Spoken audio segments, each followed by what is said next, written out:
It should get you in. Oh, look at that. That is beautiful. If you literally watch it on Spotify, Apple, stop and go to YouTube now and watch that.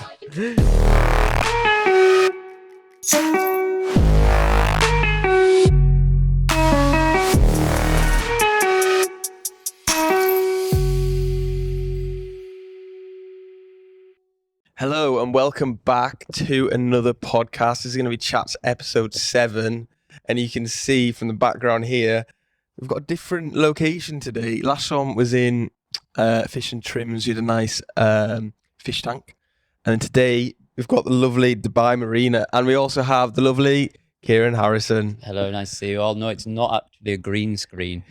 We are actually out in sunny Dubai or windy Dubai. Windy Dubai, yeah. So we got here a couple of days ago. We're soon 3 nights in Dubai, business trip, birthday trip. Had some fun, and then I said one of the criteria of Kieran coming is he asked us a podcast with me. So here he is. Are you excited? I am, yeah. It's been I've been watching all the other ones, so I think I know what to expect. But yeah, we've literally spent so long setting up, because we were going to set it up on the sofa over there, which is behind. You shouldn't actually see the podcast set we've got. It is shocking. And then Kieran said, why not make the most of this view? So you probably can't see us directly, specifically. It's going to be a bit dark, so Phil, I apologise. But at least you can see the view, because that's all you care about. If you're listening on YouTube or an audio service, then you don't need to see the view anyway. Yeah, exactly. So you know the way this starts, Kieran, and you've prepped these questions. So you need to tell me and the viewers 3 facts about yourself. 3 facts. So one of my main facts that I always boast about is got the Cadbury's eyebrow dance. I think everyone remembers that one. So yeah, I've just, from an early age, I knew I could do it. And then when it came out, yeah, I've been just dancing my eyebrows like the Cadbury advert. Another one is I've worked at the same job for 9 years. I know everyone I know has probably worked lots of different jobs and can compare them, but I've been in the same job for 9 years. So I think that's interesting. And then did a reality TV show 5 years ago now, I think it was, which was fun-ish. Yeah. We'll go into that later. So that's going to be the main topic of the podcast, is reality TV and people's experiences on it and how to get on it and all that kind of fun stuff. But I think first we need to start with the Cadbury's eye dance. So when did you first know you could do it, and why did you want to do it? I feel like it was just something I'd always been able to do. Like, you know, just something you do. I don't know, it's, you know, just a natural thing. And for me, I always just did it, like facial expressions, you could always do it. And then it came out as an advert and everyone was like, whoa, this is insane. And then I think me and my brother can both do it. And we're like, it's not, like, can everyone not do that? Yeah. And then, like, you saw, I put a video up on Facebook a while after it came out. It took a lot of courage to put myself out there. Because I remember being sat on the bus and I was like, I'm going to do it. And everyone's like, yeah, do it. And then I posted it. Like, at the time, like, viral video. This was when, like, Facebook was, I think it was 11 years ago, maybe now. So it was like when viral videos were cool, and it was like, this might go viral, but not knowing what viral really is. Put a video out there and it got like 300 likes. It's a lot. And little 14-year-old Kieran was like, yes! Like, got a couple of shares, and like still to this day, people keep like commenting on it. And like, I've changed so much since the video, so it keeps like coming up on my timeline, and it's just like a sweaty 15-year-old me like sat there going, I reckon go to the GoPro and do a little rendition. I reckon you need to do that. Yeah. Have you got the music ready? We'll have to, Phil, you have to edit it, or we'll have to send you the link. Maybe.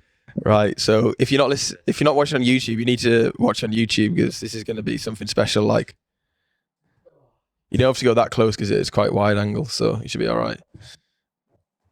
It should get you in. Oh, look at that. That is beautiful. If you literally watch it on Spotify, Apple, stop and go to YouTube now and watch that. So what did you do it just to be cool, or did you just do it just because everyone was like peer pressuring you into it? Everyone was hungry for likes back in the day, weren't they? Yeah. I think I always used to share them memes, like before memes were not saying I did memes, but I just like posted pictures that I found on the internet that I thought was funny to get like 4 likes, and I'd be like, get in. So yeah, it was just the like game basically from an early day. Yeah, and some of us are still in the like game right now. So Yeah, some of us are still in it, and some of us peaked too early. I think I took all those likes on Facebook back in the day, and I think I'm satisfied for life now. Yeah, that's all right. So the second fact was you've been in the same job for 9 years. So I reckon you just tell everyone what it is. So I just work at Centre Parks in the pool. I think for me, growing up, I was always a swimmer. So it just sort of came naturally, like do what you enjoy. So I was a swimmer since probably 3-year-old or something. If you can swim at that age, I'm not sure. And then, yeah, just going through and through, wasn't enjoying school. So just decided to take the plunge and just get a job, start earning money. And then, yeah, I've just sort of worked my way up a little bit there. Yeah. What kind of stuff have you done with your swimming? Then? 'Cause you said you've swum for a long time, obviously from 3 until you got a job when you were like 17, wasn't it? Yeah, something. yeah. So in between, did you have any like hobbies for swimming? Did you swim lessons or did you do any sports? Yeah, so it was in a club, Carlisle Aquatics, big shout out. And swam with a load of our friends, and we were just like dead competitive.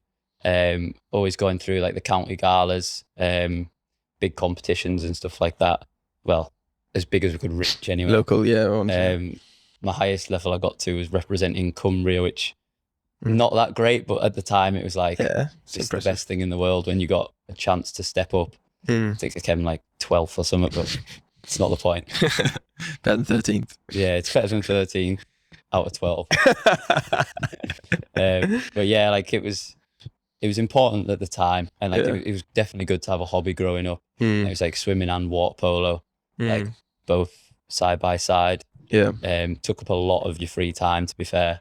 I think it's one of them hobbies where, well, I think all hobbies take up the time if you're trying to get to the top. But then as I got a bit older, it got to like 15, 16, maybe even younger than that, like 14-year-old, we were all sort of focusing on the water polo side. Because I think we'd accepted that we weren't going to be world class. And yeah, we'd all focused on like the team side of the water polo. So that was good. You did a bit with the team water polo, didn't you? Yeah, so I think we'd won a couple of, I think we maybe won one UK tournament when we were younger. Might not be able to fact check that, but I'm sure we'd got to the top. It was like a Manchester tournament. And our team, I think it was like the under 16s. We had a really good team at the time. And I actually played in goals. Oh, good with your hands. Well, not very, more my face and my shoulders and everything else. Yeah, I always sort of played as a keeper. And then it got to like the national trials to be like a part of the GB team. And I don't know why, but I decided I was a player after going there. So I'd got like selected to go down, and then just decided I was a player. And then that was just where my water polo career sort of stopped. I think because of my birth date, I'm a December baby. So I was in the 95 age group, and everyone I was playing with was like 96s. So they all got into the team and excelled through that way. And that was always my excuse. I was always playing with them to a high level. And then when I actually came down to it, I wasn't good enough to be my age. Yeah. And then that's pretty much where I stopped playing. It's difficult, isn't it, sport when you're younger? I think yeah, it's really competitive, especially when you like play locally and then you go like more nationally. There's so many other like kids and stuff that are so good. They put so much more time into it. Yeah. And I think for me as well, like school, I was more like, it was like 7 sessions a week where you'd be in the pool, like getting up before school, like the early riser sort of thing, getting up at like 5 o'clock, doing an hour in the pool and then going to school afterwards. Yeah. So you'd be tired at school and then you'd go home and there was like a water polo session on the night. So like you'd focus more on your hobby than what you would in school. Yeah. Intense. Yeah, a lot to pick from at that age. So you mentioned about school then, how did you find school like growing up? Like, what would you say, like primary school when you were literally like unaware of the real world? What did you enjoy doing? Was it just like, did you enjoy the academics or did you enjoy like the sports or were you just a bit of a doss about? Social side, yeah. I think from all my like school reports at school and like parents even, it was always Kieran just cannot shut up. And like still to this day, I can't get away from that. I just never know when to stop talking. I always like to have the last laugh sort of thing. Never know really know when to stop. So yeah, school was always like just pushing the boundaries. Not necessarily a naughty lad, because I wasn't. I was a little nerd, but without the education. Yeah. And then just having a laugh. Just enjoyed having a laugh at school. So yeah. So why would you say you enjoyed being like everyone having a laugh with you and stuff? Did you like the attention, or was it just Still to this day, I just in my head I think of something and I was say it. It just comes out. Yeah. Verbal diarrhea, as people say. I don't know, I just like to enjoy everyday life. Yeah. I think if you think something, just say it out loud rather than holding back what you want to say. Mm-hmm. If it's what you want to say, then say it, sort of thing. So for me, I was just talk shite all the time. I think anyone watching that knows me will definitely agree. Yeah. I think that's the best way to be, isn't it? Like you say, is if you think something, you should say it, but maybe obviously you can get yourself in trouble sometimes, can't you? Yeah. But definitely. like a lot of people these days would rather just not say something than bitch you out them behind the back, so it's 10 times worse. Yeah.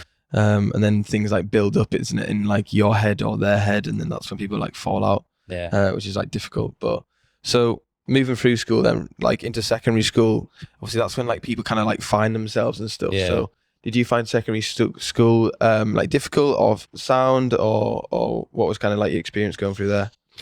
I'd say I just sort of coasted through school. There was never like, I never found like a passion for a certain subject. Yeah. And just sort of plodded along. It was just like, just school for me. It wasn't like I really enjoyed a certain subject. I liked like your PE subjects just because it was active, like you're actually doing something. Which I guess is well where it can tie in with lifeguarding, like you're doing something every day. It's not just sitting in an office on a computer finding work to do. So I think coming through school into a job, it just sort of fit nicely. It was like an active job, so it fit in perfectly for me. Yeah. But yeah, for school it was just plodding along really. Did you have many like hobbies then when you were growing up? Apart from like, say, I know you said like you did a lot of swimming and water polo. Yeah. Was there anything like else outside that you enjoyed? Played football as well. I played football and I quite like running. I've always just been like a long distance runner. Yeah, you're really good at running, aren't you? I never necessarily trained for it, but whenever it was like cross country time at school, I can just keep running. It's like just obviously through like your swimming and your football. It was just like a fitness thing that I've always had, like a long distance thing. So I'd always get through to like the county things for the cross country. So you'd go down to like the sheep mount and just run. Never run Just again run. before the whole year and then do that. But yeah, did football as well. Played loads at school. And then again, I wasn't really like confident enough to tell the team that I joined what position I wanted to play. Like in the playground, I was pinging in goals left, right and centre. And then I went to like the trial for my football teams, like, we'll put you in defence. And I was like, oh, okay. So I was just like a centre back for a few years. Didn't really know what I was doing because like at school I was just pinging in goals and stuff. Like always wanted to go forwards, but I never wanted to say to my manager, "Can I be a striker, please?" So I just sort of again just plodded along when I was younger. Yeah. So yeah, it was just football, running, swimming, and water polo. It takes up a lot of your time. Because for me, like running, I find it so boring. Like I think if I'm running, it's like there's no like goal or you can't achieve anything. You can just like stop whenever. It doesn't really make a difference. But I suppose if it's like a time thing, maybe. Yeah. But I really enjoyed football just because like the aim was to score a goal and stuff. Yeah.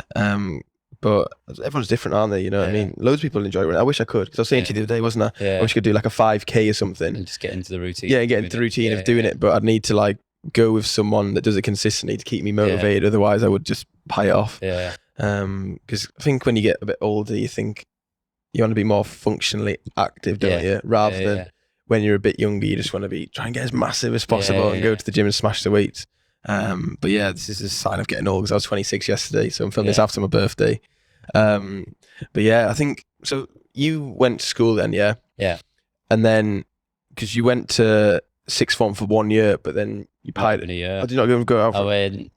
I started doing, I think it was like psychology, business studies, and there was obviously a couple of other things, and I just wasn't enjoying it. I think that the deadlines in one of my classes was getting like, I was just getting sick of it, and I think it was like 3 months in,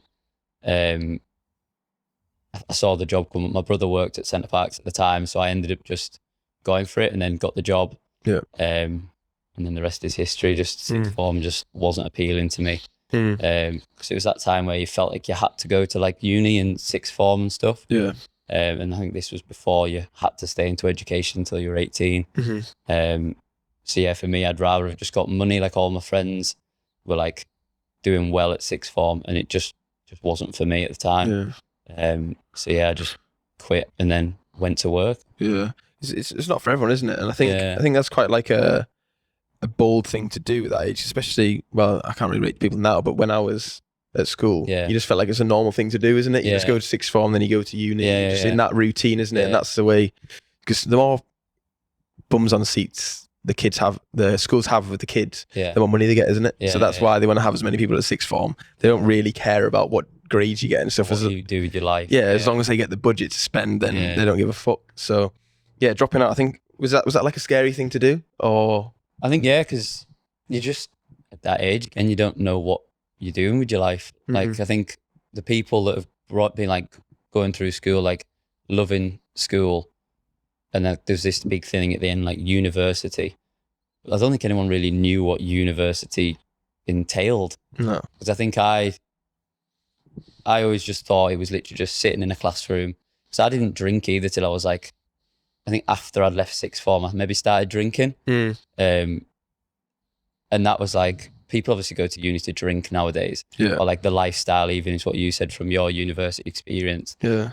I just thought it was literally sitting in lectures 8 hours a day, going home and then going to your lectures like sixth form, but living somewhere else. But yeah, and it was like the money in my head, you just had to pay the 50 grand to go to uni. And it was like a money thing as well. But yeah, it just didn't interest me at all at the time. I think for people who want to go to uni, for me, I went to one school until year 11, so that's like GCSE, so that's like the first qualification you get in England. And then I didn't really like that school because they mainly played rugby instead of football. So I went to a different sixth form. And then I went to that sixth form and had like lots of my mates there who I played football with and stuff. And I don't know, I didn't really do that well because same as you, like I don't really like school that much. I just like the social aspect and stuff. So I just picked like the degree that I thought was going to be the easiest to get the results for and go as far away from home as possible. So my mum and dad couldn't just come and check up on me like drive an hour, because some people went to because I live in Carlisle, which is like an hour away from Newcastle. A lot of people went to Newcastle, whereas the uni I went to is in Wales, in Cardiff. Well, part of the reason. And then that's like 5-6 hours away. So if they were to come, it would be an absolute trek. And also, I think it's important for people, if you've never lived, because you've never lived away from Carlisle, have you? Never. I think it's important I was saying this to someone the other day, I can't remember who, but I think it's important to always move away from home, even if it's for a short period of time, just so you can get out of your comfort zone, and it helps you grow as a person because you meet new friends, new places, new experiences. And I was saying to Kieran the other day, I was saying to you, wasn't I, that coming to a place like this is quite motivating to see like, just like the atmosphere and the vibe and just being here. It's just like, it's just pretty cool, you know what I mean? And it'd be nice to live here at some point, hopefully in the future. Wake up to that view every day. Yeah, like if you're watching on YouTube, this view is absolutely unbelievable. And I was surprised. Well, we've been surprised. It's not that, it's reasonably priced, isn't it? Dubai. If you obviously if you want to go to the flashy places and stuff, that's going to cost money. But if you just go to like the normal places, it's sound. I mean, you've obviously been doing touristy things, so it's not too bad. But yeah, I'd highly recommend anyone. If you don't go to uni, that's sound. But if you can go to uni, even for freshers year, I'd recommend it, because the way it is at the moment, you don't have to pay any money. The government gives you a loan, and then if you earn a certain amount, you have to pay it back. And just for the life, like for me, it's not really the degree. I haven't even used a degree. But it's just the networking. You know what I mean? You meet people from different places and stuff. in like your social skills. Bumped into someone from Instagram that you went to uni with in Dubai, completely random, random. isn't it? Yeah, we were literally walking down the street back from the water park yesterday, bumped into someone that went to uni. Well, she went to same city, but different uni kind of thing. Met for your nights out and stuff. Yeah, it was just random as fuck. So, yeah, it's more difficult now to obviously move away, say if you're like our age or you're going to uni, and to make friends, because one of my friends from school, who I was really good friends with, she and her boyfriend moved to Manchester. She was saying they find it quite difficult to make friends now because obviously you're not always going out all the time and there's not like things to do as much. You have to make an effort or join like, I don't know, arts and crafts club or something. Your university hockey club. Yeah. Moved away, can't you? Be a bit weird if you're like 25, 26, go back to university. Play with them. But yeah, so yeah, highly recommend, if you haven't already, do it for a few months or so. Because Luke did it, didn't he, for a few months? And that's quite cool. Yeah. So yeah, so you worked at the same job for 9 months. So what would you say? Months. Sorry, 9 I'm years, drunk. like, I'm drunk. Even birthday babies yesterday, like. So you worked the same job for 9 years. Yeah. So what would you say you've learned then the most from that over the 9 years? It is a long time to work for one company. You see people like new people come in and they're always like, oh, this is different to this job. This is different to that job. And I can't relate to that. But for me, I think it's like loyalty sort of thing. It's like, I know how to do everything in the job to my level, I suppose. And yeah, it's just like it is satisfying to know that I've never been sacked. That's always a bonus. And just to sort of know that you're doing a job right. And I think for me, working at Centre Parks, it's quite a nice thing, like a holiday park. It sounds so cliche and awful. I'm going to regret saying this. It's like nice to make people's holidays. Yeah.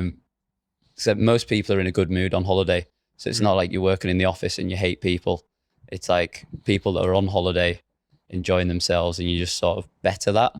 So I think like working in the hospitality industry, bit of different side to what you've ever done, but yeah, it's just, I think satisfying to know that you do your job well, sort of thing. And like over the years I've done, in terms like actual lifeguarding, I've made like 4 rescues myself.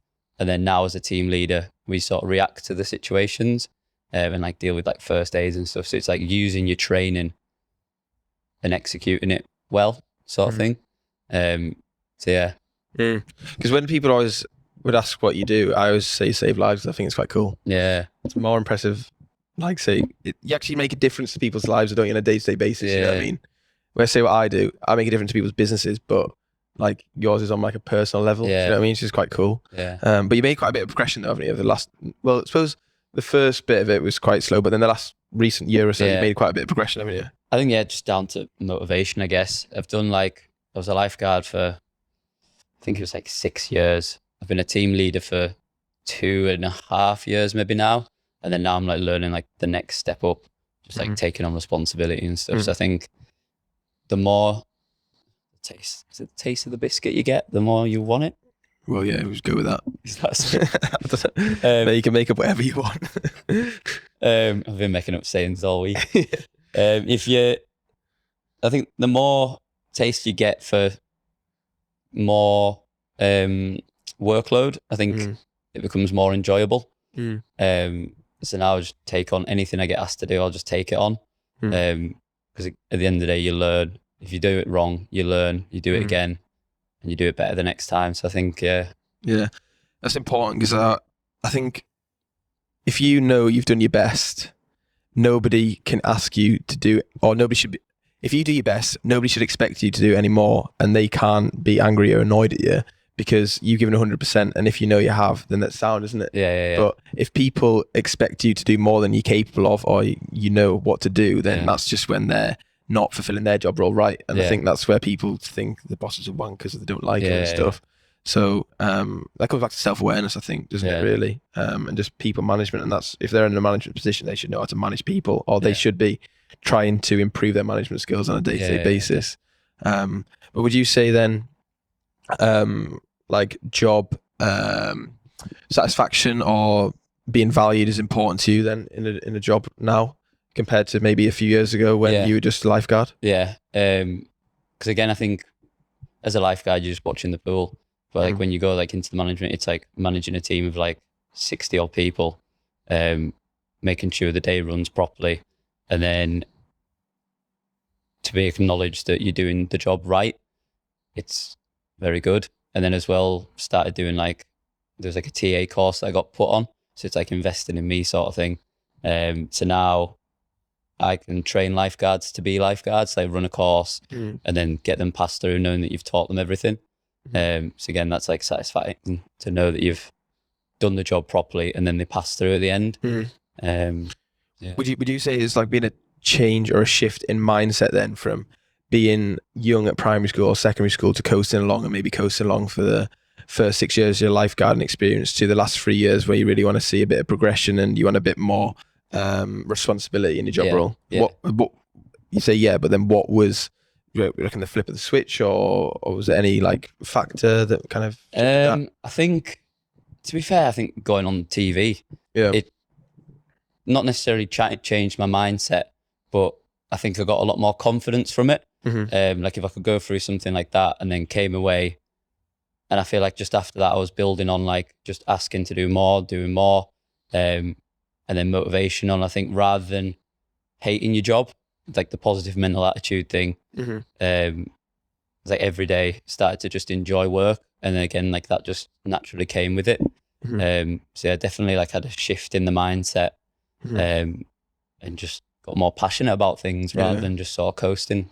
I think you just said there, like if you want to do something, you should always ask, shouldn't you? If you don't ask, you don't get. And like, what's the worst thing that's going to happen? Is it going to say no? And really, how bad's a no? And if that no affects you, it's just like a dent in your ego, isn't it? You're thinking, I'm not good enough, or why do they want me to do that and stuff? Don't get me wrong. Like if someone says no to me to whatever, say if they want marketing or whatever, it'll still like be like, oh, that's a bit shit. But then you just move on, don't you? And if you stay in that same situation for longer, then you're just festering it and you can't move forward with your life. Because I think these days, when say if you post on social media or whatever, or you care about what people think, they might care what people think about you for 5-10 seconds of the day, but everyone's too busy caring about themselves than they are to care about what you're doing. You know what I mean? They might judge you and say, oh, your t-shirt's shit. But really, I don't care because I'm going to get over my own day for the rest of the day. So I think that's important to bear in mind moving forward, really.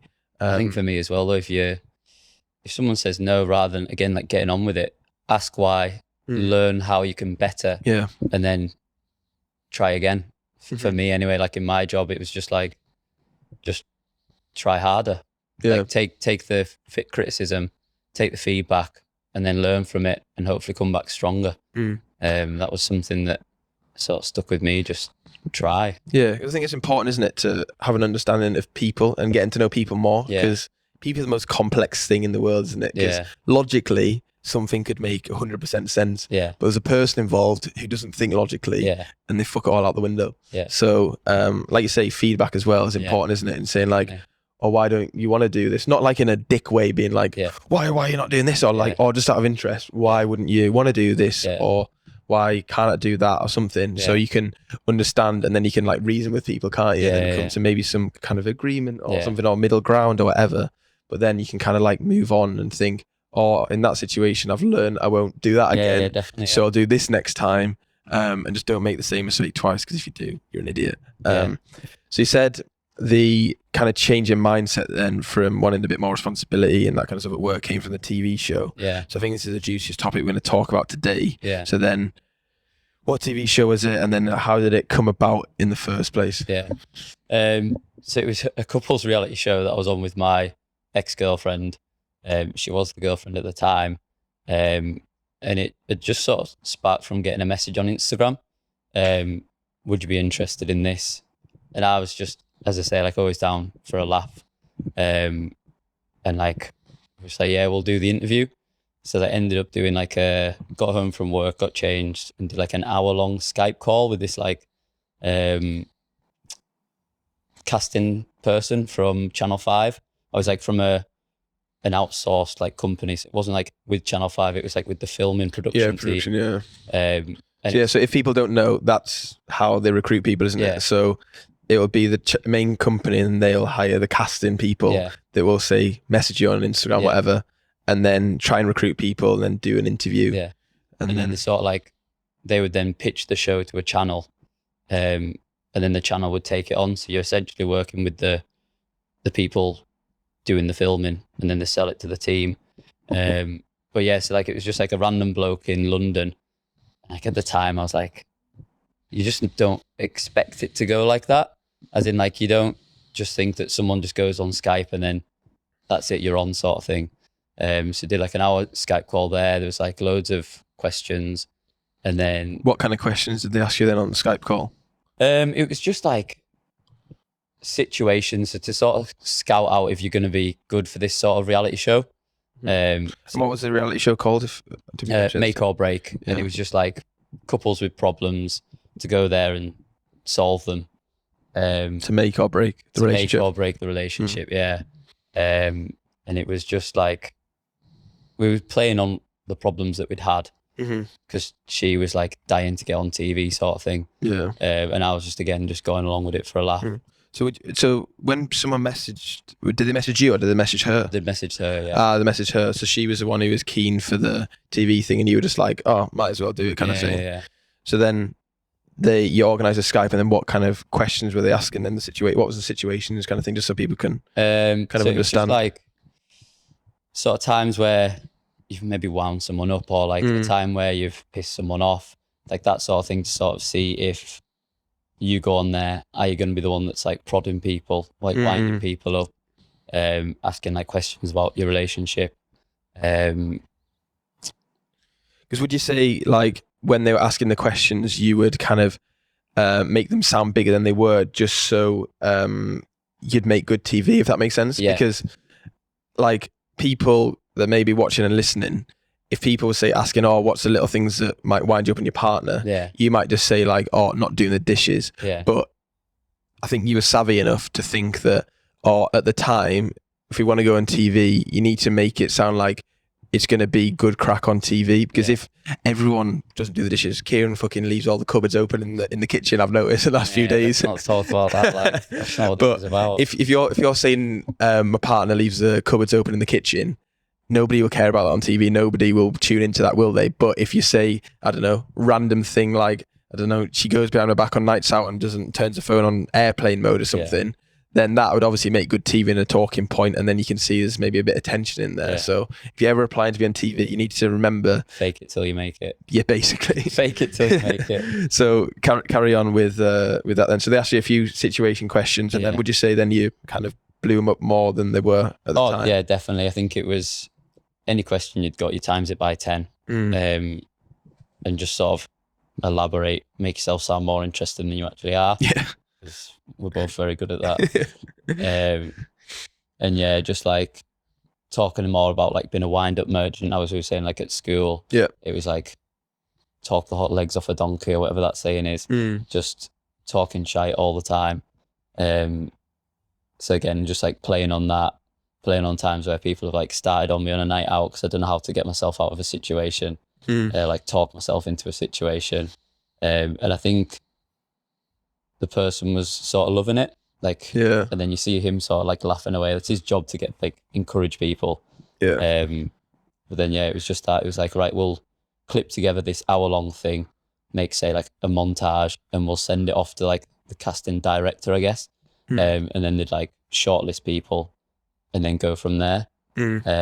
So what was your kind of thoughts then after the hour interview? Did it go the way you expected? Was it better, worse, or just massively different? I think for me, I've always hated job interviews. So essentially it was just like a job interview, but it wasn't for a job, it was to go on TV. So initially I was like very nervous, but I think I came off, and because we had like a bit of back and forth, like had a laugh on the call, it was like, I thought it went well, but because I wasn't fussed about it, I wasn't bothered. It's like one of those things you do better for something you're not bothered about, rather than being pressure when you really want something. So it was like, I thought it went well, and he was like, oh, we'll get back to you. I think this was like December time. So it was like a very, very quick turnaround from like doing the casting to actually going on the show. Mhm. And I think that was like December time, and then we'd got an invite to come down to London, to like the Channel 5 studio. So you did the interview, Yeah, then obviously they did the montage, they sent it off. yeah. So then what happened like in between to the interview in London then? Was there any back and forth, or was it just literally the next message was come down to London? I think it was just availability to come down to London. It was like, because we'd watched, there was a first series of it and we watched it. And again, like you're hungry for the fame, and it was like, oh, they've got 50k followers out of it. It's like series 1 to series 2 will be better, Bigger and better. and I think they were like selling the dream that it was going to be like the next big thing. So again, that was like, well, it might be all right. It might be all right. And then, yeah, we ended up going down to London. The classic thing of they just pay for all your travel to go down there. So, oh, well, they must be thinking we're all right if they're going to like pay us to come down. Yeah. And then it was like, again, like another meeting, the same sort of questions, but with like the casting director, like the producers. There was like 3 of them in there. Okay. Again, just like sort of asking questions that you've been asked in the interview to sort of see if the story's sort of lined up. Like questions about like the relationship. Again, just playing it up to what it actually was. Yeah. So when they sent you down there, did they like book a hotel for you, or how just did the it work? train tickets. So the train down and then train back up on the same Up day? and down on the same day, yeah. It was literally, we were in London for First class or? No, we went first class, like. But it was like... So you got the train down there, and then you went down to the, what was it, Channel 5? Channel 5 studios in Yeah. Camden. So I think I've been to London once, but it was just like that experience, like going to Camden and then like walking into the Channel 5 studios, and What was that like? it was a bit surreal. Like it was just like walking around. I think it's like Channel 5, Nickelodeon, and maybe MTV are all in like that same building. And it was just like walking around, like people doing like TV jobs, basically. It's like big offices, everyone like walking around. Everyone just dead happy to be there. Yeah. So you walked in, then did you go to the reception? Then did you like ask to take a seat, and then someone came and then showed you around and then took you into the producers, or how did that work? How did the day? We met the guy that did our interviews. Oh, cool. In like a Pret manager or whatever you call it. And I think he took like some pictures of us there. Had a brief chat while they were setting up in the office. So it was like we were sat in a Pret round the corner, just again chatting as if he was like a mate sort of thing. Yeah. And then went up to the studios, just went up there after that, and he sort of like took us up to where we needed to go. And there was like that meeting with them guys, and then there was like a meeting with the, what's it called? The executive producers or casting director? No, the mental health check-in person. Oh, right. Call them. Yeah, psychiatrist. Psychiatrist sort of lady, yeah, to sort of dig deep into like your past to see if you've got like your sort of anxiety, like your mental health checks for the TVs. So you see like the horrible suicides of like the people on Love Island. So they were doing like a proper vetting process. I think this was before them 2 ones. Yeah. They do like a proper vetting process to see that you're not going to have like issues while you're over there. And that was just like, again, like a half an hour chat talking about like your childhood, any mental health problems that you've got or anything like that. We went in there like individually just to sort of see, check up on you before you went on there. Yeah. And then, that day was done and we just got the train home, sort of like waiting around to see if we were going to get on or not. Yeah. Because I know you said individually you went in for the mental health check, but say, was the interview with you together, or was it just on you, initial interview, the Skype call? Skype call was separate, sorry. A separate, right, separate, cool. So like 1 call each. And you were like, not to be in the house together sort of thing. Yeah, so like, not in the same room. It was your own answers. Yeah. And again, it was just like talking honestly about what your problems are. Yeah. Because I'd have thought that. I just wanted to double check. Yeah. But so then from the, what did you say? Was it called a casting director, the person who like scouted you or whatever? Just like a casting team member. Yeah, say the casting team member. So you said he's like your mate or something. How did like your experience with him differ than to the executive producers when you had that big meeting in the London office? What was kind of like, because obviously you thought he was your mate, what did you think the executive producers were like? Were they trying to be your mate as well, or were they just a bit more straight to the point and direct, would you say? I think they were definitely a lot more direct. I guess they were just trying to like pick apart the holes in the story sort of thing, just to see if like we were genuine sort of thing.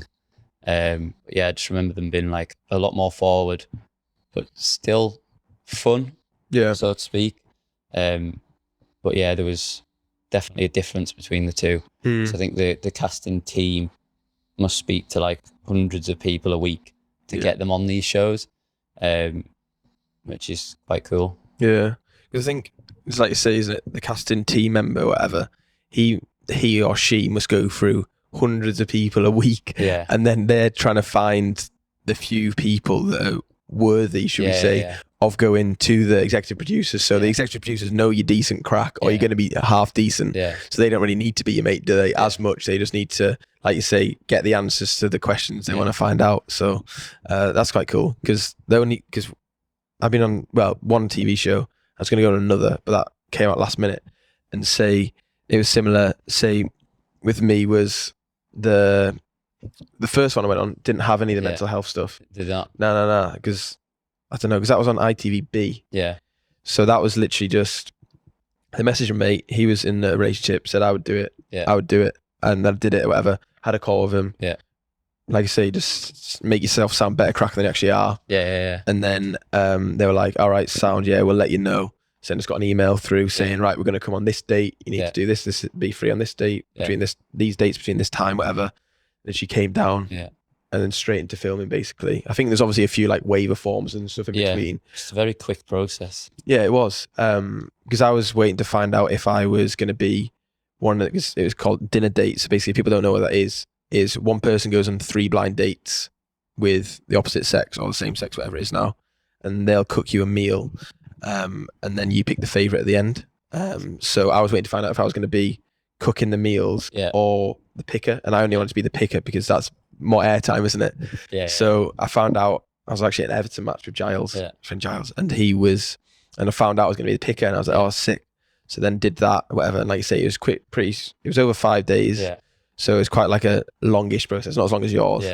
And it was just, it's quite cool. It's quite intimidating to start off with. I don't know if it's intimidating, but we had 2 cast members, the 2 team members. One was the cameraman, whatever, and one was the audio. Not even audio, just like the runner. If that makes sense. So it was like 2 of them, and they were sound and that. But then when I was going to go on the second one, it was a bit more intense, because it was going to be with ITV2, I think it was. The next big thing. Yeah, the next big thing. So they were doing the same thing with you. They did an interview with a cast member, and then us interview with the executive producers, and then with the psychiatrist and stuff. So I was like, oh fuck, this is more legit, you know what I mean? Whereas it sounds like yours is a lot more legit. So when you finish in London, then how fast is the turnaround, or what happened after that to find out you were going to be on it? I'm pretty sure it was just after Christmas that we'd done the interview, and then they were saying like the filming was starting February, I think it was. No, it was maybe just before Christmas, and then the filming was to start like, I think it was like February the 1st or something. No, it was March, I think it was. So we were sort of like hovering around, like, are we going or not? And then it must have been like 6 weeks before or something that they'd got in touch and said, yeah, we really like it. Want you to come on. And we were like, being my job that I'd been in for years. I was like, well, what do you actually do? It's like, I didn't want to quit my job, because logically that just wouldn't make sense to go there and then come back to no job sort of thing. So I ended up getting like a sabbatical leave from work. So it was like 6 weeks unpaid to then come back.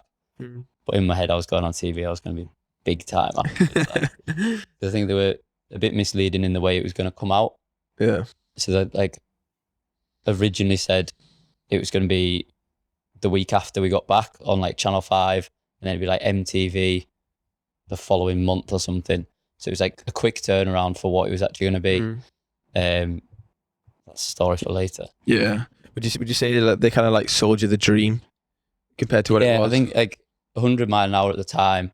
Again, it was going to be a free holiday anyway. But they never like said where it was. They just said that they were doing like lots of research into like loads of different places. So again, we didn't know where we were going in the end.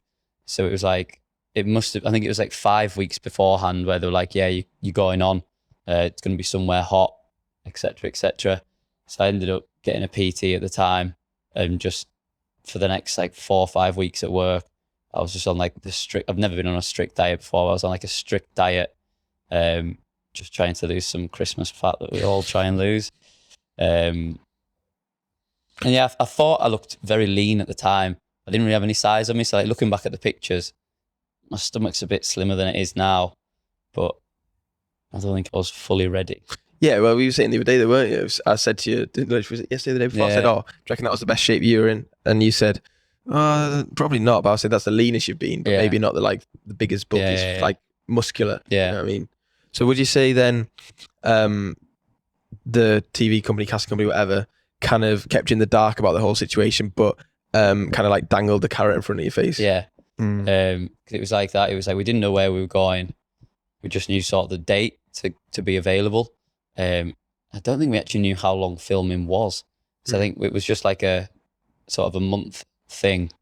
And then, yeah, we sort of got the flights through eventually. So we knew where we were going. Yeah. But again, didn't know like the resort or anything. It was all just like, you fly into Panama on this date. That's all you know. What was that feeling like when you got that through? Oh, it was class. We like started to Google like what Panama actually looked like. But then it was in the back of my mind, like, what am I actually getting myself into here? And I think I never fully, in my head while I was there, like, I said, what is going on? Like, it's such like a random thing. But it's like when we flew out, that storyline fits, isn't it? We go flying out. So like we flew out on the plane. It was like a Lufthansa airline or whatever. You got all your stuff included. So it's like have a few wines on the plane and that. And it was like we got to the airport and it was like someone picked us up, took us to a hotel that we were staying in, stayed in the hotel on the night. And then it was like the next morning we were flying to like a little island. I think it's like Bocas del Toro. So like they flew us out again, like not knowing what we were doing. Like flew out and then we had to spend, I think it was 3 days in like isolation where they were getting like, doing like photo shoots and like, let us use the gym and stuff in the hotel that all like the team was staying in. So it's like we were walking around when we gone to their hotel and everyone's like looking at us. Like, it's just like a weird feeling. Like everyone knows who you are. It's like the Truman Show. Like everyone sort of knows who you are. They're all like watching you, but you don't know who anyone is. But you were the star though, weren't you? Like one of the stars of the show. Yeah, exactly. So it was like they all knew, like they'd all seen all like our storyline and everything. And then it was like we'd gone onto the beach. Like, yeah, we're gonna do a photo shoot now. It's like I'd never had a photo shoot before. We know how awkward I am at like any pictures we've took here. I'm standing like, or like my arms are in a funny place, or standing at the side and not knowing where to put my arms and stuff like that. And it was like a photo shoot on my own. They had all like the big screens and that to get the lighting on you. And I was just stood there like, and it's like, yeah, change your position. Like, you know, models, like change your position to get a few pictures. And I was just did not know what was going on. And like, in my head, I was like, I don't know if I can do this. Like, it was just very like intense, like a photo shoot when you've never done one before. Did you ever have doubts like what you were doing? Were you thinking, oh, I don't want to do this anymore? Or did you just kind of, like you say, you're just in the 100 miles an hour like lane and just going with the flow? Yeah, I've definitely going with the flow, but it was like a, what have I got myself into? So overwhelming, would you say? Yeah, I think it was like that, like, and we were getting like transported about this like island, and it was like, I don't want to say like poverty, but it was like run down, huts and like run down, like all the houses were just like dead run down, and so it was like a very remote island that we were on, and then it was like we started to do like our entrance video or whatever. Again, fucking no idea what I was doing. And it was like we were in like a fishing shop or something, and it was like we were getting a boat from the dock, and then we were like driving off into the distance. It was like the camera was filming us. We had to like walk with our bags along this like rickety, what do you call them? I don't know, walkway thing. Yeah. Jetty, I think they call it. Yeah, oh yeah. Like walking towards a boat type thing. Yeah, like and it was just like walking along with a 4-wheeled suitcase, jigging it along. Cameras all over you. Like there was like a camera and they were like walking backwards, and we did it like fucking 15 times or something. Yeah. Because either we weren't getting it right or the shot wasn't right. Yeah. So it was like, right, back down again, like walking, like trip up. Weirdo that. That's the thing with TV, isn't it? That I didn't realise until I went on. Yeah. Is that even me like knocking on a door, on a girl's door, you have to do it like 4 times me walking up, 4 times just on my hand from the outside, and 4 times just from the inside of them opening it, just so they've got enough. So like say when they watch it back, they're like, oh, that clip's shit. We didn't get another one. So they're doing it there. So that's a time consuming thing with the TV. You think, oh, you see a 30-minute episode or a 8-part series. Oh, that shouldn't take long, but it's fucking... Because for yours as well, you were texting me, weren't you, when you were in the taxi to get there? You said you were in the taxi for like an hour because she was doing that like bit of the dinner date where they prep the food, like they film all the food prep or whatever. Yeah. So you were just driving around the cul-de-sac for an hour, weren't you? Yeah, like, and she was running late. What is going on? Like for TV, you just expect them to get in a taxi, knock on the door, and then you start the date, don't they? Yeah, it's nothing like that. It's just so like prolonged the whole experience. It's like doing everything like a couple of times. It's just that like you don't realise it until you do it. Yeah. And you're getting the same shot over and over again. Well, mine was 5 days filming for, including adverts, it's probably a 45-minute episode. Yeah. You know what I mean? So, well, obviously they'd film the girls all day. Yeah. And then I'd come at night. So like that's probably at least you'd say 14-hour days, 14 hours. So what's that? Like 70 hours? Yeah. 70 hours of filming for 45 minutes. Yeah. Which is absolutely mental, isn't it? I know there's breaks in between, but they still need to be there for. So then, so you did your entrance videos and stuff. Yeah. So then what was like in the process from doing the entrance stuff to then actually starting the show?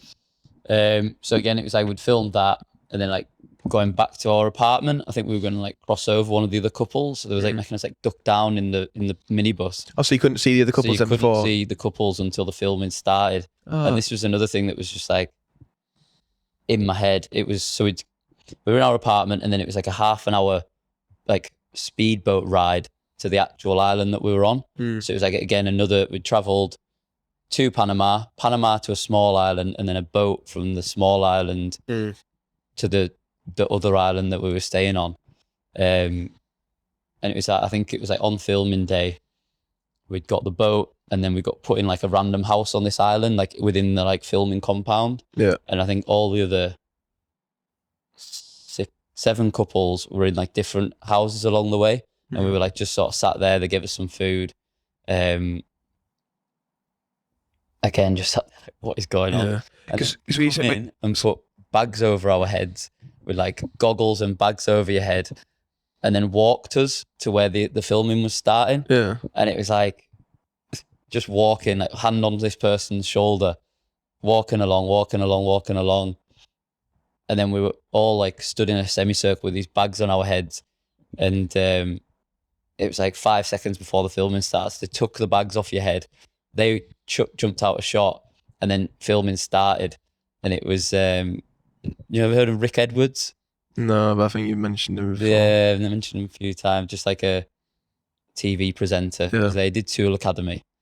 So like you sort of click on, you're like, oh, fuck, what am I in for here?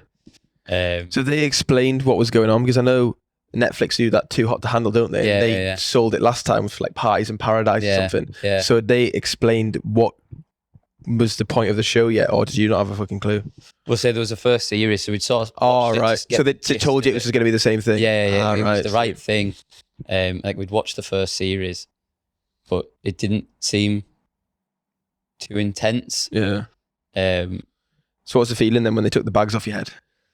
Oh, it was mental. Like I wish I could go back to that experience of like the rush of like it was like everyone have a look around, and we were all just like eyeballing each other like, he's fresh. Yeah. He's fresh. I'm the only one without tattoos. I was like just sort of stood there like playing the plainest of them all, just like I'm obviously here for my sense of humour then. So then what was it like throughout filming? So obviously like they opened the bags and stuff, and then what was it like? Because yours was, how long was it filmed over? 20, I think it was 25 days or something. Yeah. It was like actual filming. Because yours is just like say if people have seen Love Island, it was just like you living there, wasn't it, and doing Yeah. like challenges and stuff. Yeah. So what was it like just living there without the challenges, just living there with the cameras on during the days? Was it like were you having loads of fun, or was it just boring? You just like talking Yeah. about your lives back home? Because I know in Love Island they'd never show them talking about, say, the family, the friends, Yeah. or anything like that. So what was the kind of like the day to day? I think again, like the first bit, like after that bit there, we'd like sort of gone off and it was like time to mingle, like introduce each other. And it was like just so weird. Like we were just chatting about, obviously the filming has started. So you're supposed to like, what's your problems? And we're all just sort of like mingling, like chatting shit. Fucking embarrassed myself. There's like a lad that I thought I knew from water polo. And like, did you just play water polo? Nah, mate. And then I found out 10 minutes later he was from fucking X on the Beach, like one of the first series. Oh, no. And I was like, very awkward. I've watched him on TV before and thought I knew him. Very awkward experience. But yeah, like the cameras and stuff, it was like you'd be sat there, we were all on like the jetty there, and there'd be like 3 people with cameras on the shoulders with like microphones, and then there was like cameras coming from like the viewpoints of the area, like all pointing down on you. So you're like trying to have a conversation here, but you'd have like 3 cameras looking at you. Yeah. And it was like every conversation you had, because like people always say like TV's scripted, but it wasn't necessarily scripted. It was like you and you go and have a conversation over there about this. Prompted. So you prompted, yeah.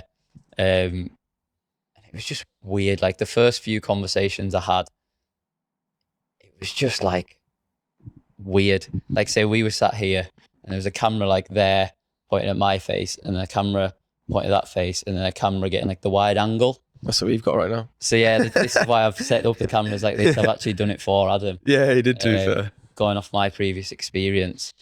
Yeah, just to adapt to something that you've never done before, not knowing what to expect, because of saying there, like you just expect like, say like Love Island, it's just like the cameras on the roof. You think it's just that, Yeah. but there's like, I think there was 5 different camera teams.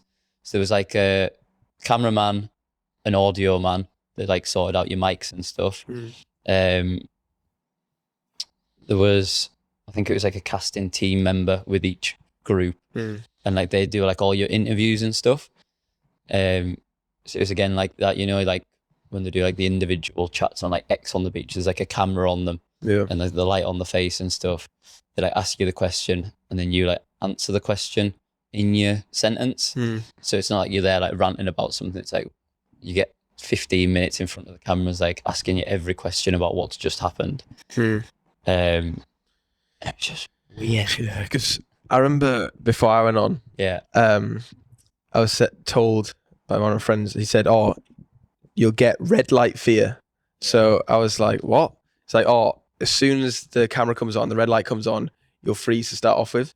And I was like, nah, I'll be sound, easy. Yeah. But as soon as that came on, I was just like, what the fuck, this is weird. Like, bear in mind, I still like video myself on Instagram. Yeah. This is a completely different ballgame. So do you think it was a bit of that, just getting used to it to start off with? I don't think I ever got used to it, to be honest. I think it was just something that I couldn't adapt to, because it was like so much going on at the time, like within the show. It was like you were sitting literally talking about what was going on like in your life. So it was like quite intense at the time to like sit there and answer your questions. There was times where I was like, basically, shut the fuck up, I can't be arsed with this. Like I'm in a proper like tantrum. It's like, no, you need to get this, you need to get this. It was sort of like you were trapped and you had to say something. So there were like your answers where you've maybe given an opinion on something, you just fucking fed up of being stood in front of the camera. And you were just like, they were like prodding you, so you'd say something. Would you say they're quite pushy to try and get what they want? To get the content they were wanting. They'd obviously never forced you to say it. It wasn't like, say this now. It was obviously what you were thinking, but if you were like not holding back, but they'd be like, just keep asking questions. Open questions, I guess, to get you talking. But yeah, it was just a weird but fun at the same time, like a life experience. Thing. So how would you kind of like sum up then your whole experience on TV for like people that maybe want to be going on TV or just interested to find out what actually goes on in the day-to-day, not just like what's being filmed. Yeah. So what would you say is like an overview of your experience to people? I think it was fun, like doing all the challenges and stuff. Just like random challenges. It's like you see on Love Island that like run out with high energy and stuff. Because like on ours we were all depressed about our relationship, so it's like we'd come out and they'd be like, right, do it again. So you see on like Love Island they're all like running out, like cheering and stuff. Whereas ours was like everyone was just depressed and like sort of sauntering out. And there was like a point where they'd said to us like that we weren't creating enough drama sort of thing. And they were just going to cut the series from like 15 episodes to 10, or like we were just saying there wasn't enough content. So then things started getting like spicier. People started getting more bitchy sort of thing. Like things started escalating. On a whole, it was fun. Like it was a different TV show. I wasn't there with a girlfriend. It would have been a lot funner. Yeah. Whereas it's just like you're responsible for your own actions rather than someone else's as well. So yeah, I think as well, like going through all that experience was good for the confidence thing, like knowing that it was going to go out on TV, and we thought it was going to be like this massive thing, and then in the end it just went on to like the digital apps. It just went on the My5 app for 2 weeks and came down rather than being a massive thing. It was just everyone and you saw it. Yeah. So it was like funny at the same time. So I'd probably say to people, overview is if you want to go on TV, if you ever thought about it, highly recommend. It's a good experience, isn't it? Yeah. And then you kind of figure out if you like it or not. But it's definitely not what we expect, is it? No, I think definitely just don't hold back. Just if it's something you want to do, and just go for it. Yeah. Right. So hopefully this is either followed on or slightly clipped because we had a couple of technical difficulties, as we always do on this podcast. So now we're going to transition onto everyone's favorite segment, which is relationship advice. So we've got 3 people messaging in today anonymously, as always, and Kieran and I are going to answer your problems and give you some sound advice, basically. So yeah, the first one, we'll get it underway. So this is a girl message. You've not done the bit. Oh, you'd say the name at the end. Right, yeah. I'm ready to name it there. So I've seen this enough times. I was preparing my name ready to go. Getting overexcited. So this is going to be a girl. What are you going to call her? Just gonna have to go Sheila. Sheila. So Yeah. I swear Sheila's been messaging a few times, but Big. well, we've named a few people Sheila, I think. I can't remember. So she says, when their replies get worse, it feels like they're stopping acting the same. They're starting to be distant and just seem less interested now. What do I do? That's a good question. So the replies are getting worse and they stop acting the same. So it doesn't sound like they're necessarily in a relationship. It sounds like it's a bit of a situationship, doesn't it, really? Yeah. So the replies get worse and they stop acting the same. Yeah, so acting a bit more distant, less interested. So this might happen in a couple of situations. So sometimes if you may be seeing someone, you're going on a few dates and that, and then you maybe have sexual intercourse with that person, and then they may start showing less interest in you. So that may be a reason. It may be A, because they've got what they wanted and that's all they're after. Or 2, maybe that they didn't feel like sexual chemistry. I think that's a big important thing in a relationship, isn't it? Yeah, definitely. Especially when you get with someone, you want to have a bit of sexual chemistry, so you can have an emotional and a sexual connection with them. But what would you say? I think people have said this sort of response a few times, but just sort of, I guess, try making a bit more effort. Well, maybe not make more effort, but just Sheila with him. Yeah, so just try and get out on a date. He's maybe just not very good at texting. I know personally I am an awful replier when it comes to getting back to people. So it might not necessarily be the problem. They might just be more of a like face-to-face person than rather than a texting person.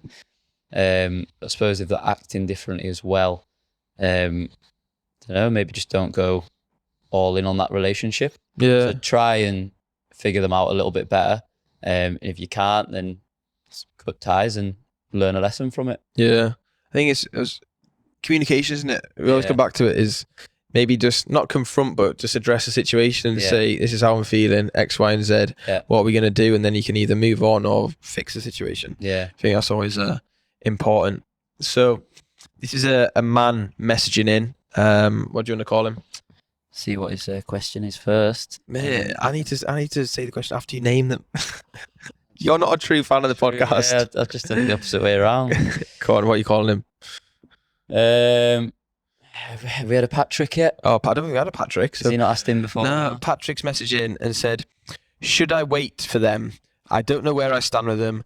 I feel like the worst pain comes when you don't know whether to wait or forget. Oh, so he's wondering if he should like play the waiting game or he should move on with his life. What do you reckon? Should I wait for someone? Waiting around's never good, is it? No. It's a waste of your time. Should I wait for someone? I don't know where I stand with them. Yeah, I think I wouldn't bother waiting around. No? Why? But I suppose some people need different amounts of time. Some people can see each other for 3 years and then get into a relationship. So, I don't know, just, I suppose, whatever feels right. Yeah, because it could be like, say, if you don't wait for them long enough, you're not giving them enough time, like you say, to heal. Yeah. And that shows you maybe don't care about them. Yeah. But if you wait too long, then that's just wasting your time, isn't it? Wasting your time. So we need a bit more context, Patrick, here, don't we? I just think. Yeah. So what would you say from the message we've got in? Don't wait around. Don't wait around. Don't waste your time. Don't wait around. Move on. Plenty more fish in the sea. And then if you're moving on with your personal life, your business, career, whatever, then they'll come running back, won't they? When they see you doing well and they want a bit of that, Patrick. So, yeah, don't wait around, Patrick. Oh, this is a tough one here. Right, so I'll name this one, should I? Yeah. Because you've named two. I reckon we'll call her Alice. So Alice was the name I nearly used. on the same level, like. Yeah, nice, nice. So Alice has messaged in saying, I'm in love with someone who doesn't care about me. So this is quite a common topic in your life, isn't it? In my life, definitely. Yeah. I'm in love with a lot of people, like, who don't care about me. Well, it's more just the fans, the fan mail that's coming in. Loving someone that doesn't care about me. Yeah, what do you do? Like, surely, if you're in love with someone, you must have gone on more than like a few dates with them. Yeah, and well, it's a bit weird that you're in love with them and never actually. Yeah, unless you're like a super crazed fan kind of thing. Yeah, true. But yeah, like you say, you must have spent a decent amount of time with this person. Yeah. To even be mentioning the love word. Yeah, but do they not care about you?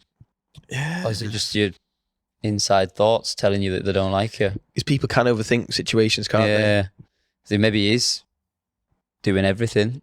Yeah. He maybe does love you back. It's just you maybe not reading it right. That could be an issue here. But if you are in love with someone that genuinely does not care about you, you're probably wasting your time. Yeah. Value your time better. And yeah, just get on. How would you tell Alice to maybe reassess the situation better though?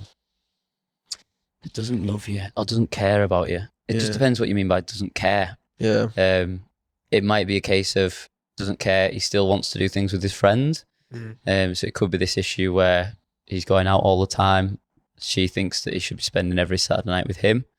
But yeah, I think again more context. It's true, isn't it? It's like, what is your definition of care? And is it like, I don't know, you were in a really bad situation, you need him to come and help you, save you, whatever. Yeah. Like obviously that's a big thing. So hopefully you'd go and care about you and help you there. But if it is, like say, you wanted to sit in on a Saturday night and bake a cake and he'd already organised to go out with his mates. Go to Dubai with the lads. Yeah, go to Dubai with the lads. Yeah. Then it's a different story.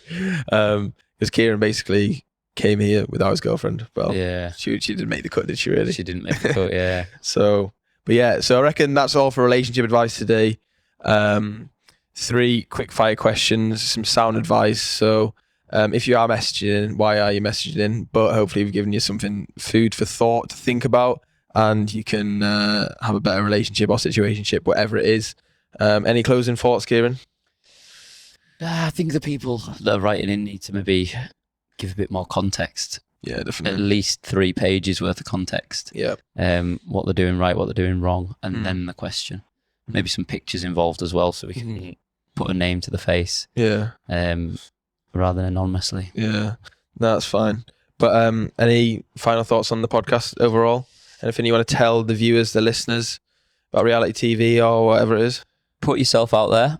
That is the big thing in all this. Put yourself out there. Even if it doesn't work out, just go for it. You'll learn a lesson and be better from it. Yeah, you only regret Sum it all up. You only regret the things you don't do. And even if you do something and you don't enjoy it, at least you know you don't enjoy it and learn that lesson moving forward. So I think that's important for anyone. But yeah, thank you very much for watching, listening. If you're watching on YouTube, subscribe. Leave a comment if you want any guests or if you've got any questions to ask Kieran about reality TV. If you're listening on Apple or Spotify, make sure to subscribe/follow the podcast on there. And yeah, if you want to message me on Instagram, check out the Instagram to get these views in. Yeah, if you want to message me on Instagram for relationship advice or anything or feedback on the podcast, quite a few people have been messaging in lately saying which is the favourite episode, which is really cool. Then I can forward it to like Kieran or whoever the previous guests are. And yeah, thank you very much for watching and listening, and I will see you soon. Bye. Bye.